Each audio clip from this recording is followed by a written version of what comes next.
আর এই গণ অভ্যুত্থান না হলে আপনারা নির্বাচনের স্বপ্নই দেখতে পারতেন না। এই গণ অভ্যুত্থান না হলে যদি কোটা সংস্কার আন্দোলন থেকে আমরা এটাকে গণ অভ্যুত্থানের দিকে নিয়ে যেতাম, সরকার পতনের দিকে নিয়ে যেতাম, তাহলে এই শেখ হাসিনা সরকারের অধীনে আপনারা আরো 4 বছর অপেক্ষা করতেন। বাংলাদেশের মানুষের ভোটাধিকারের জন্য, গণতন্ত্র প্রতিষ্ঠার জন্য কোটা সংস্কার আন্দোলন থেকে এই আন্দোলনকে আমরা গণ অভ্যুত্থানের দিকে নিয়ে গিয়েছিলাম। আমরা বলেছি সংস্কার প্রক্রিয়ায় আমাদের একটি উচ্চকক্ষ প্রয়োজন, আমাদের জাতীয় সংসদটাকে 2 ভাগে ভাগ করতে হবে, ভোটের অনুপাতে উচ্চকক্ষ নির্ধারণ করতে হবে, যাতে করে একটি জবাবদিহিমূলক ক্ষমতার ভারসাম্য আমরা নিশ্চিত করতে পারি। সেই উচ্চকক্ষের সংসদে সেই ভোটের অনুপাতের উচ্চকক্ষে এখনো ঐক্যমত হয়নি, ফলে জুলাই সনদ এখনো আটকে রয়েছে। আমরা বলতে চাই, জুলাই সনদের মাধ্যমে আমরা এই 5ই আগস্টকে সর্বদলীয়ভাবে সেলিব্রেট করতে চাই, উদযাপন করতে চাই। তাই যারা নিজেদের দলীয় স্বার্থে এখনো এই জুলাই সনদে ঐক্যমত হয়নি, তাদের প্রতি আমাদের সাদর আহ্বান থাকবে, জনগণের স্বার্থে, দেশের স্বার্থে আপনারা ঐক্যমত পোষণ করুন। কারণ সংস্কারের জন্যই, পরিবর্তিত বাংলাদেশের জন্যই মানুষ রাজপথে নেমে এসেছিল, মানুষ জীবন দিয়েছিল আমার রিকশাওয়ালা ভাই, জীবন দিয়েছিল আমার গার্মেন্টসের ভাই, জীবন দিয়েছিল আমাদের পথশিশুরা, জীবন দিয়েছিল আমাদের বোনেরা, জীবন দিয়েছিল শত শত ছাত্র তরুণেরা।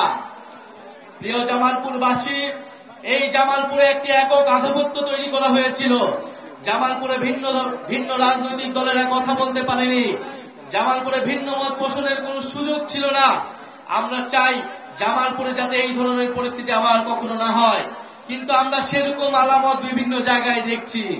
বলতে গেলে বাংলাদেশের 64টি জেলায় দেখছি তৃণমূলে একটি একক আধিপত্য তৈরি করার চেষ্টা করা হচ্ছে, যেখানে কোন ধরনের ভিন্ন মত থাকলেই, কোন ধরনের ভিন্ন মত প্রকাশ করলেই রাজপথে তার বিরোধিতা করা হচ্ছে, ভয়ের সংস্কৃতি তৈরি করা হচ্ছে, এবং মানুষের উপরে ভিন্ন মত যারা তৈরি করছে তাদের বিরুদ্ধে মানুষকে লেলিয়ে দেওয়া হচ্ছে, সন্ত্রাসীদের লেলিয়ে দেওয়া হচ্ছে।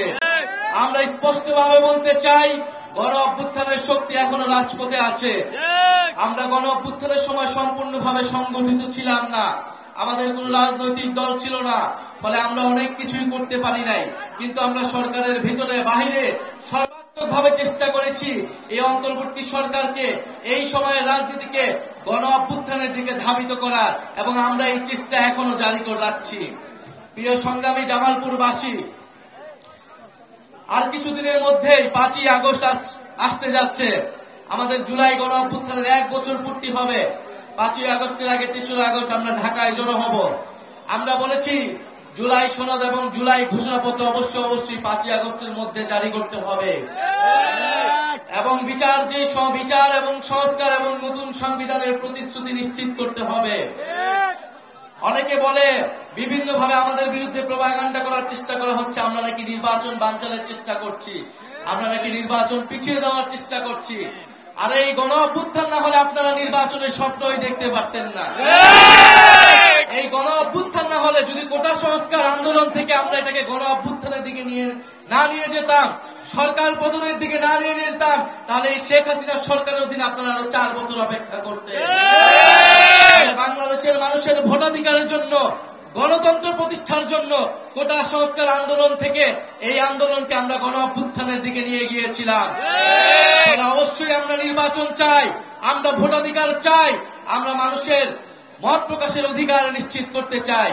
কিন্তু আমরা বলেছি, শুধুমাত্র ভোটাধিকারের মাধ্যমে, শুধুমাত্র এক সরকার থেকে আরেক সরকার পরিবর্তনের মাধ্যমে আপনার আমার জীবনের কোনো পরিবর্তন হবে না। আপনার আমার জীবনের পরিবর্তন হবে যদি সংস্কার হয়, যদি অর্থনৈতিক সংস্কার হয়, যদি শিক্ষা ব্যবস্থার সংস্কার হয়, যদি স্বাস্থ্য ব্যবস্থার সংস্কার হয়, এবং যদি প্রকৃত গণতন্ত্র আমরা নিশ্চিত করতে পারি। আমরা এমন একটা সংসদ যদি তৈরি করতে পারি যেখানে ক্ষমতার ভারসাম্য থাকবে, যেখানে এক ব্যক্তি, যেখানে শুধুমাত্র কেবল প্রধানমন্ত্রীর কথায় পুরো রাষ্ট্র, পুরো সরকার পরিচালিত হবে না। আমরা সেই সরকার, সেই রাষ্ট্র ব্যবস্থার জন্য, সেই নতুন দেশের জন্য কথা বলে যাচ্ছি। ফলে নির্বাচন আপনাদের থেকে আমরা বেশি চাই। আমরা সংস্কার চাই, বিচার চাই এবং নির্বাচন চাই, এবং সর্বোপরি মানুষের ভাগ্যের পরিবর্তন চাই। আমরা জামালপুরে আজকে এসেছি, জাতীয় নাগরিক পার্টি জামালপুরে শক্তিশালী হবে, জামালপুরের মানুষের পাশে দাঁড়াবে, আপনারা ভয়ের সংস্কৃতিকে উপেক্ষা করে জাতীয় নাগরিক পার্টির পাশে এসে দাঁড়ান। আপনাদেরকে অনেকেই ভয় দেখাবে, আপনাদেরকে অনেকেই রক্তচক্ষু দেখাবে, কিন্তু আপনারা সকল কিছু উপেক্ষা করে গণ অভ্যুত্থানের পথে দেশকে নিয়ে যেতে হলে এই তরুণদের হাতকে শক্তিশালী করুন। আপনাদের জামালপুরের সন্তান লুৎফর রহমান রয়েছে, এই লুৎফর রহমানের হাতকে শক্তিশালী করুন। জামালপুরে মশিউর আহমেদ শুভ রয়েছে, জামালপুরে যুব শক্তির বকুল রয়েছে, আপনারা তাদের হাতকে শক্তিশালী করুন।